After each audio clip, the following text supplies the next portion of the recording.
जोरे नावाचं गाव बाळासाहेब थोरात आहे त्यांचं ते गाव आहे. तर तिथं आपले काकड म्हणून आहे. तर त्या आजींचं वय वर्ष 75 आहे. तर त्यांना पॅरालिसिस झालं होतं. तर आजींनी बुवा स्वतःचं काम स्वतः करावं ही घरच्यांची इच्छा होती.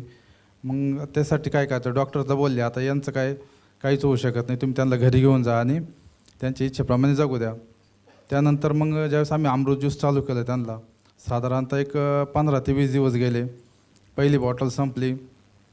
त्यांची जी भूक होती साधारणतः एक चतकूर किंवा अर्धी चपाती खायच्या त्या. आणि ज्यानंतर मग आम्ही आमच्या आडंगळे सर आम्ही एकदा गेलो त्यांच्या घरी, बुवा कसं आहे काय फीडबॅक घेण्यासाठी.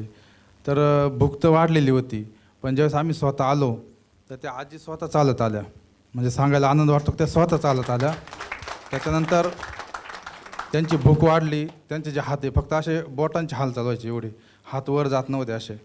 तर आपण यूट्यूबला पण ते व्हिडिओ टाकलेले आहे. म्हणजे कसं आपण चुकीचं काही करत नाही आणि चुकीचं सांगायचं पण सरांनी सांगितलेलं आहे आम्हाला तसं. तर तुम्ही जर तो व्हिडिओ बघितला ना तर आजी पूर्ण अशा वर हात करून दाखवतात, पूर्ण हात वर करतात, स्वतः चालतात आणि स्वतःचे कामं स्वतः करायला लागले. ही अमृत ज्यूसची एक कमाल झाली.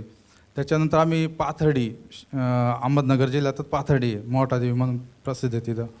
तर तिथं आम्ही मुतखड्यासाठी औषध दिलं होतं सर्वप्रथम. तर त्या महिला होत्या. तर मुतखड्याचं औषध दिलं, मुतखड्याचा प्रॉब्लेम तो सॉल्व झाला. त्याच्यानंतर त्यांचं जे वजन होतं वजन पण कमी झालं.